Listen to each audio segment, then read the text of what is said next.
Hi, I'm Kitten Arcader. What you're about to see is a little out of the ordinary. Let me explain. Due to an ongoing copyright battle with Miramax over the ability to do a historical economic review of Scream 2 and 3, we have been forced to edit our videos in a bit of an unusual manner. I am proud to present to you Foot the Bill, Scream, the PowerPoint presentation.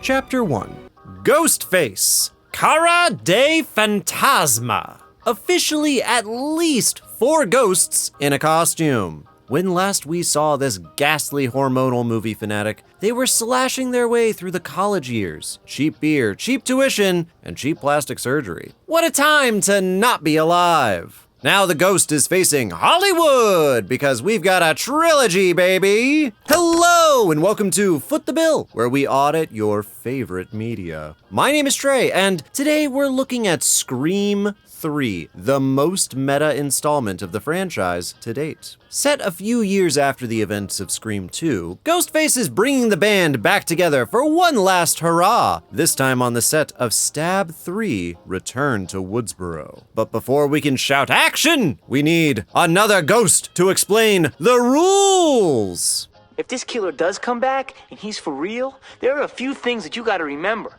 Is this simply another sequel? Well, if it is, same rules apply. No utilities get charged for. All prices are determined in the year depicted on screen. For Scream 3, that's either 1998 or 2000, depending on which wiki you ask. We're gonna go with 2000 because Y2K aesthetic is all over this set. Love it. Just like in the last film, we'll be calculating Ghostface expenses versus damages. That means every knife, costume, cell phone, and voice changer will be charged for when applicable. Likewise, every broken window, spatter of blood, or square foot of smoke damage will be added to the tally. At the end of the film, we'll compare Ghosty's expenses versus damages and see how his investment paid off. So, does our college graduate have the professional funding to pull off a third act in this series of haunting slashers? Or does student debt and an unpaid internship leave Ghostface high and dry with no callbacks to claim? Let's find out. The movie opens to Cotton, you remember Cotton, being insufferable. Apparently, he's in the biz now, and he's filmed a cameo for a mysterious new slasher flick. He gets a phone call from a mysterious caller who suddenly sounds very familiar. The voice is getting familiar with Cotton's girlfriend, too. Christine, that's Christine, is showering and completely unaware that her apartment is now haunted. The voice demands to know where Sidney is, saying he'll kill Christine if he doesn't get answers. Cotton floors it and rear ends the car in front of him, zooming his way through traffic. But what's this? Cotton made it back just in time! Who is it? Who's there? I'm home! Oop, never mind, still haunted. Ghostface chases Christine through the apartment where she eventually barricades herself in Cotton's office. Or wait, is that still Cotton? And why do they keep referencing Michael Douglas's The Game? You know, trying to take the game to the next level. I'm sorry. Come on, open the door, Chris. Yeah, the game! Yes, I'll cover the game and make sure you're subscribed so you don't miss it when I do. Ghostface, with an impeccable Cotton impression, begins stabbing the door to the office. Eventually, the real Cotton arrives home, but it's too late. Christine doesn't trust him and beats him silly with a golf club. Don't worry though, she gets stabbed for her trouble. Cotton and Ghosty tussle a bit more before Ghostface finally gets the upper hand. We get a tight look at a future headache, and we stab our way into the title of the film. Elsewhere in California, Gail Weathers is rocking some questionable bangs. Don't hate too hard, she knows how to handle hecklers. Gail is approached by a detective hot on a new case. Detective Mark Kincaid, that's Mark, has some good news and some bad news. Good news? Cotton's dead. Bad news? There was a photo of Sidney's mom at his house. Speaking of, does anyone know where Sidney is? Because Gail does not. But she knows someone who might. Dewey, who is also apparently in Hollywood on the set of Stab 3, which might be getting canceled due to Cotton's death. Gail shows up looking like she's the district manager of a Wendy's because of course she would, when she's interrupted by Gail Weathers? Oh, no, hang on. Jennifer, that's Jennifer, is playing Gail dressed like Kermit the Frog. Oh, hey, Dewey. Are they sleeping together? Dewey's the technical advisor to Stab 3 because that's healthy. Gale's turned into a muckraker journalist, though, so that's also pretty healthy, I guess. Gale eventually gets kicked off set. I guess filming is back on. Wait, is that Jay and Silent Bob? Does that mean the Scream universe is the same as the Clerks universe? And Dogma? Someone link me to the 4-hour deep dive video on that cinematic universe. Okay, but seriously, where is Sidney? Well, it turns out she's living in the middle of nowhere with a very friendly guard dog. Aw. She's also where the cotton is dead. That's distressing. Yet still has to defend her isolation to her father, who has seen killers gun for his daughter twice now. Later that night, Sidney falls asleep on the couch and is visited by the ghost of Mother's Day past. She's also bleeding. Wait, do we charge for ghost blood? Is this a dream or hallucination? Or a costume? Nope, never mind, it's a dream. Clean bill. For now. Back in Hollywood, Sarah, that's Sarah, has been called to the offices to do some script work with director Roman Bridger. Roman, that's Roman, decides to hold the meeting over the phone. Sarah seems a bit upset about her character's motivations, but Roman decides it's time to run lines. Well, hang on, he got the line wrong. Man, is it a new script? It's not just a new script, it's a new movie. What movie? My movie. And it's called Sarah Gets Skewered Like a Fucking Pig. Oh my god, it's Ghostface! Sarah goes to hide in the costume department where, oh my god, that's a lot of ghost faces! You know what though? While she calls security, I'm gonna make a call of my own. This Ghostface clearly had access to a script, right? I mean, there's no other way to read lines with Sarah. This tells me he has access to the studio, which means he also has access to wardrobe. And thus, the cost of that Ghostface costume from the start of the film is rescinded. It's just good business. Right, Sarah's trying to hide from Ghosty, but yeah, that's not gonna work out. Mr. Ghostface chases her into the prop department where those rubber knives do very little to stop this stabby phantom. Ghosty trashes the place up a bit before smacking her through a glass pane door and stabbing her dead. Back at lunch, our suspicions of Ghostface's access to set are strengthened when Dewey reveals that 2 months ago, Woodsboro police got a call from a woman claiming to be involved with Stab 3. She had asked to see Sidney's case file for research. Her request was declined, but a month later, someone broke into the station and ransacked the file room. Their loss though, Dewey removed the file for safekeeping. I'll be real, we don't know the full details of the break-in, we don't know what ransacked really means in a legal sense, but I'm gonna say the damages were minimal or negligible, so no charge. The two buzz over to Jennifer's place, well, Dewey buzzes and Gale tails, where Jen is dressed to the nines like it's the year 2000. Oh no, she looks distressed. What's going on? There's been a second murder. Who? Oh, right, Sarah. Right. Tragic. Apparently, the victims are dying in the order of their deaths in the movie. Cotton, Sarah. So next up would be... Who gets killed third?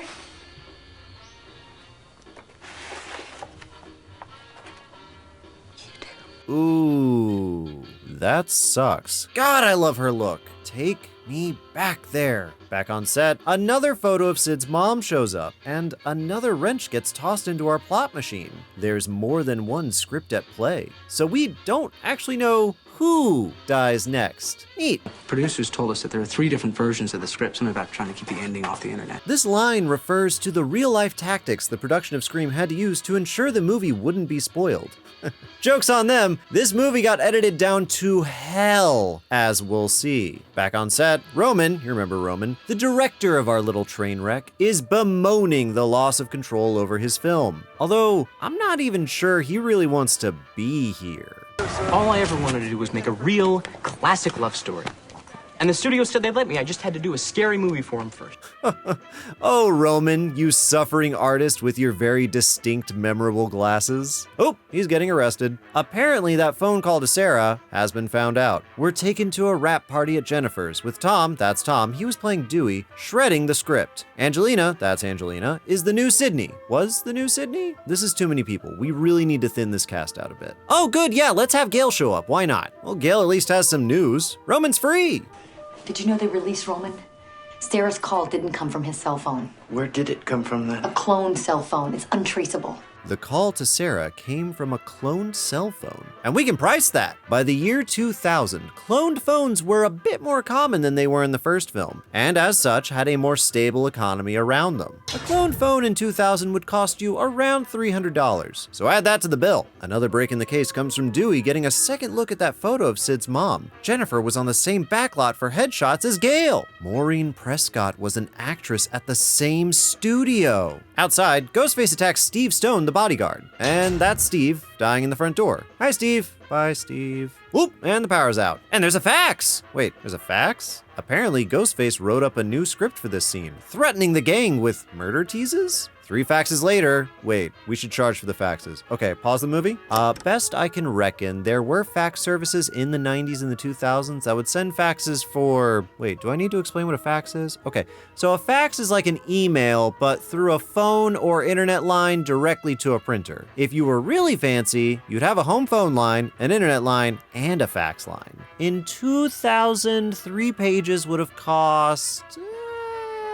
$2 at a Kinko's. Could probably even schedule it ahead of time. Anyway, let's see what the final page on our $2 fax says. Oh, this is, Well, while the rest of the party is tumbling down the hill, let's do some research on arson. There are a few stages to criminal charges regarding arson, particularly when it comes to finding a criminal found guilty of arson in the year 2000. First, there's a flat maximum fine of $10,000 for committing the arson in California. Next, there's debris removal for whatever damage and remains are left after the house is burned. In this case, the house explodes. My research suggests that the cost to clean up exploded house in year 2000 would be around $13,637.92. Next, the house. And did you know this house is real? Well, it didn't really get blown up, but the property is real. Runyon Ranch was last sold in 1980 and has been used as a filming location and photo shoot spot for decades since.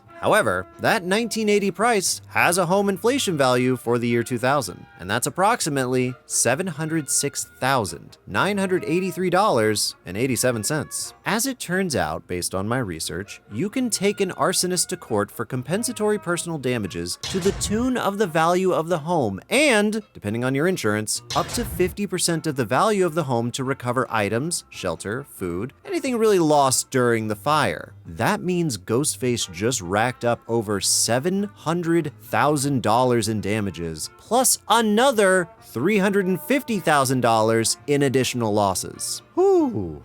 At the bottom of the hill, Dewey shoots Ghostface in the chest before he can kill Gail. And then Ghostface is gone. So, yeah, we're charging for a bulletproof vest. Ain't no way Ghostface is an actual ghost, right? Jennifer punches Dewey, Gail punches Jennifer, and Angelina stumbles out of the bushes. Oh, a new photo just dropped. And a confession! So now there's a new killer of Sid's mom, I guess. And Detective Mark wants to know where Sidney is. She's great at getting people to admit they killed her mom. Wait, yeah, why do they want Sidney on set? Who knows more about Maureen Prescott than her own daughter? Oh, they want to use Sidney as bait, huh? Where is she? Yeah, where is she? Let's catch up with Sid in a segment I like to call Catching Up with Sid. Earlier at Sidney's Fortress of Solitude, a phone call arrives from her mother, I guess. Who is this? You know your mother's voice when you hear it. Who quickly anamorphs into Ghostface. Just one question. Do you think it's over, Sidney? Do you? Sidney flips out and then teleports behind Dewey back at the station. And now we're all caught up with Catching Up with Sid. The gang head over to the studio to get a better view of the set from Maureen's photos when they run into Martha, that's Martha, is Randy's sister. Was Randy's sister? It's Martha Meeks, Randy's sister. Randy's sister. See? Martha brought Randy's last will and testament, aka a vlog, about how to find a serial killer obsessed with movies. Apparently, if in the event of Randy's death and the killings start up again, this tape was to be given to those affected. And in the event of a trilogy, the rules have changed. So if it is a trilogy you are dealing with, here are some super trilogy rules. Randy explains that the killer in a trilogy will have knowledge of the past, a supernatural ability to survive death, and secrets that will throw everyone off their game. Oh, and plot armor is no longer functional. Neat! Gale totters off to investigate those photos at the studio archive with her trusty sidekick, Jennifer. Starting now, I go where you go. That way, if someone wants to kill me, I'll be with you. And since they really want to kill you, they won't kill me. The two make their way downstairs to ask Carrie Fisher about the photos, which actually leads me to a thought. If these two knuckleheads had to bribe their way into getting photos, did Ghostface? In the scene, Gale tries to bribe the page master with $50 to no avail. Jennifer tops that bet with a ring supposedly worth $2,000. Now, Bianca, reacts positively to this, but does not ever say if anyone came down to the basement to get a copy of the photos. So, I'm gonna go out on a limb and say that our killer did not access this basement. Maybe he'd access to someone else's copy. As it turns out, Maureen starred in a few films. Whose films? Why, none other than John Milton! John Milton, the horror producer? Those were his movies. Did I introduce John? Right. Probably not. Too many faces. So, John is the producer of Stab 3. Here he is rizzing the suits off the studio execs in front of Roman. Now that we've met John, we need to go to the bathroom. Sidney, you remember Sidney, is back in a bathroom with a pair of shy feet. Oh, turns out those feet belong to Angelina. Angelina's being weird in the bathroom, stealing props and just being weird. Anyway, she scampers off and Sidney chases her with a brush, but gets lost back in Woodsboro. Time travel? Oh, no, that's just Hollywood magic of set design.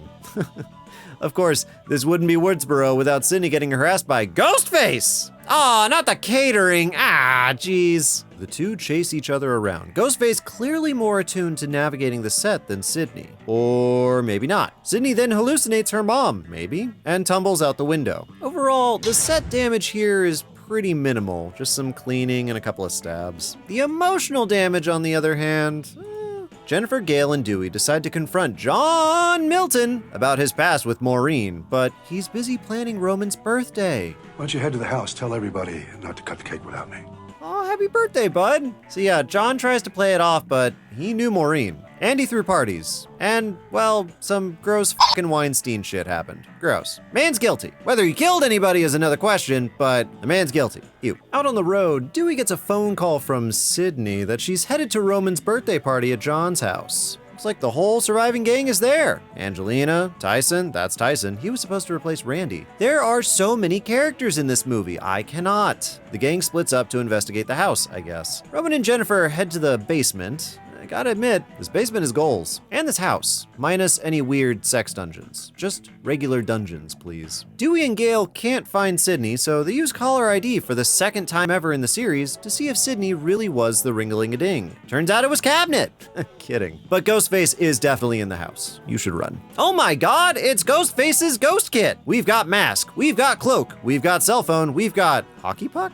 Oh, it's the Voice Changer 9000. A MacGuffin that has plagued Ghostface enthusiasts for decades. How do we charge for this kind of tech? Easy. We approximate. When we come across a device or a system that does something that can't really be done, we do our best to approximate what an equivalent attempt would be in the year depicted. Remember all those way too advanced parallax holograms from Now You See Me? Same thing. And again, parallax. Keyword there. Hologram, different shapes, different angles. Very key thing. So, first question. Can you clone someone's voice? Yes. As of this year, you can clone and imitate someone's voice using some open source software with a half-second delay. My research suggests that using a W. Okada voice changer utilizing either Sovit's SVC or RVC2 can accomplish this. How do you use all those words to clone someone's voice?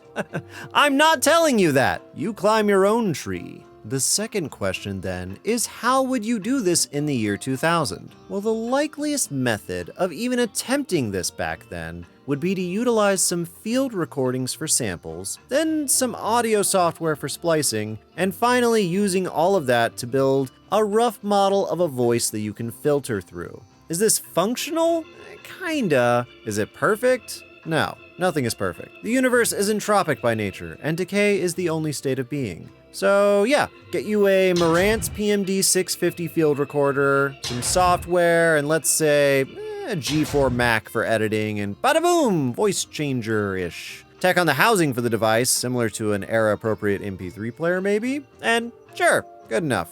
Gale and Dewey are properly spooked by technology and promptly split up to try to reunite everyone. All right, hold on to your butts because I'm about to run through a lot of things happening very quickly. Ferris Bueller is taking the day off in the coffin. I think someone stole his glasses. Almost didn't recognize him. Gale finds Jennifer and the two Scooby Doo out of there, coming across Angelina behind a secret painting door. She runs away and gets stabbed. That's blood on the wood to clean up. Bye, Angelina. Gale and Jen run into Dewey, who gets socked by Ghostface and smashes a vase into a window. Jen, Gale, and Tyson reunite in the master bedroom where Tyson gets jabbed and Dewey gets slashed. Tyson then gets stabbed deeper. Jen hides in the closet. Gale smashes a vase on Ghostface, who chases Tyson into the hallway. Ghosty pulls the rug out from under Tyson, who then faceplants onto the floor. Ghosty smashes Tyson into a curio cabinet before tossing him over the balcony to the concrete patio below. Ugh. Deep in the bowels of the castle, Jen is being chased by Ghostface up a tower where she discovers the mirrors in the master bedroom are actually windows. Ew. Dewey catches a clue, way to go, Hardy Boy, and starts shooting the mirrors to free Jen. It does not save her life. It does result in a lot of broken glass and blood though, and some bullet holes in the adjacent wall. Ghostface ghost snatches Gale, who then tosses him down the basement stairs. Gale calls to Dewey for help, but Dewey gets scared by voices, unsure who is who. How do I know that this is you, Gale, not the killer?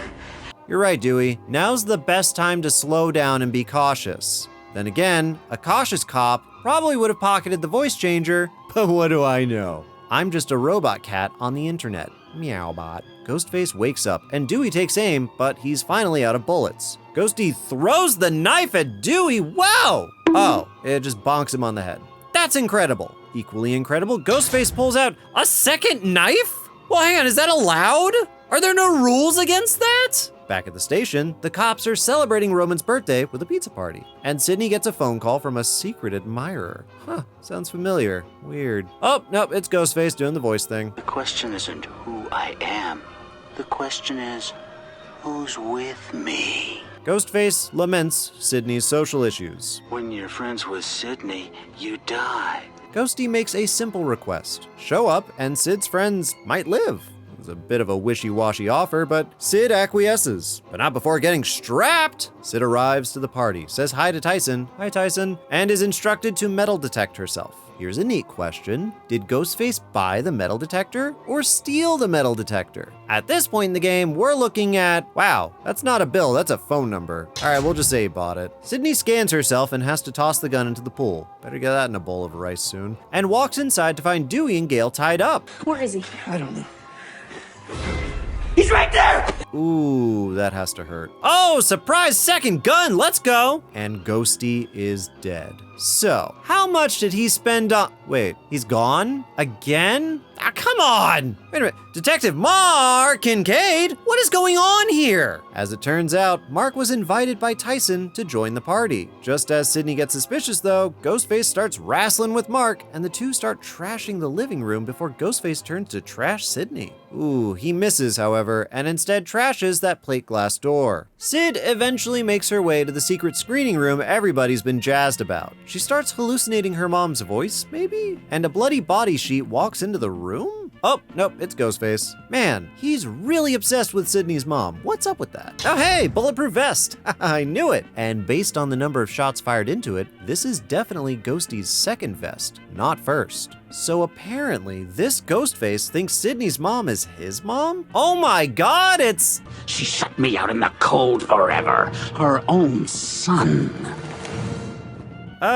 Who is that? Seriously, I can't immediately get a read. Wait, is that supposed to be Roman? Am I having a Clark Kent Superman moment here? I legitimately could not recognize him at first. That's wild. They really should have kept the glasses on or off, but not both. Roman says that he's Sidney's half-brother, and when he tried to meet their mom, she shut the door in his face. So, in retaliation, he filmed her dangerous liaisons around town and organized her death at the hands of Stu and Billy. He's been the mastermind of the whole trilogy! Outside, Dewey frees Gale and wakes up Mark, who has been bleeding on the floor. floor. You're lucky I already charged for that room. Roman reveals he's kidnapped John Milton, producer and sexual predator. Apparently also Sidney's victim of final revenge.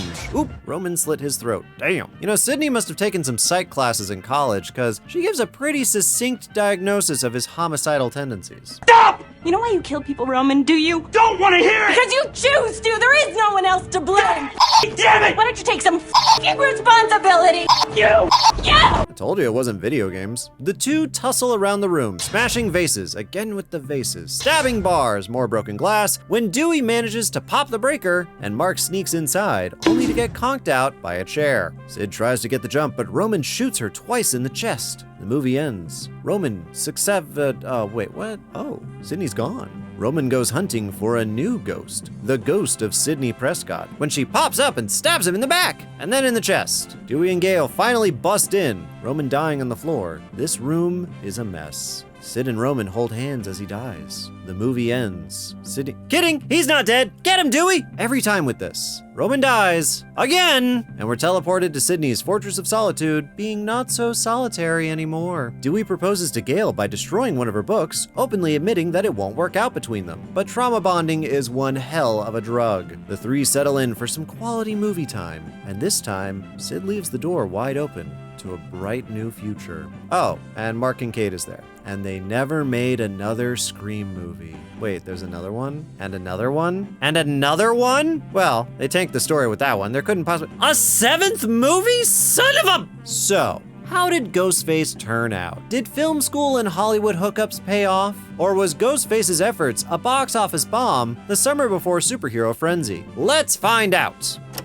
In total, Ghostface spent approximately $7,645.48 on knives, more knives, cloned phones, bulletproof vests, and the ability to copy anyone's voice with approximate equipment at the time. Adjusting for inflation, that's around $14,015.11 in 2024. It's a pretty low budget for such a high roller. As far as damages go, Ghostface racked up $1,090,742.72 with bloody carpets, broken windows, a lot of vases, oh, and blowing up an entire home. Arson do be like that sometimes. Adjusting for inflation, that's roughly $1,999,466.96. For that amount of money, you can make the first Saw movie and still buy a house. I think John Milton's will be up on the market soon. Scream 3 was a wild ride, bloodier than the last film, while still suffering from strange cuts to the story to appease a studio nervous about violent media in a post-Columbine world. Turns out all that talk about movies being subject to the whims of caution was very real. Early drafts had Angelina, you remember Angelina, as Roman's accomplice, and modern promotional material omits her as one of the victims. But cuts had to be made. It is a slasher after all, and I think the plot suffered a little for it. However, this makes Scream 3 the only film with a single Ghostface. And what a Ghostface! His return on investment was 14,166.5%. As for whether Roman could afford any of this, I think so. Well, right up until he blew that house up. Arson doesn't pay. I mean, it pays the people whose house you burned down, and it pays the state in fines, but other than that, I don't think it pays. But what do you think? I think Roman's role closes out the trilogy well? Did they need to make Scream 4? Should we cover Scream 4? Let me know down below. I want to give a huge thank you to my wife Annalise for editing these videos and writing captions and keeping the community entertained while I slam my head into books in a library. I also want to give a huge thank you to our patrons and YouTube members. You help keep the lights on and our bellies full. We're super close to being able to do this full time, and then I can start to throw myself into all the cool special projects I have planned. Like what we're doing right now as I record this. We're streaming Thankmas, raising money for charity. I've always wanted to do something like this, and with you guys by our side, we can accomplish amazing things together. Extra special shout out to Bear, Bun Babbit, Orang Juice, Twixley Studios, and Hollowed for being new members of the Feet tier. No feet pics with this tier, but I will shout out your internet name for you. This video probably won't come out until January or later, so if that's the case, Happy New Year! I hope we're close to 50,000 subscribers. It's been a wild first year, and I wouldn't have any other audience by our side. Because remember, I'm here to make stuff. If you're here to watch, thanks.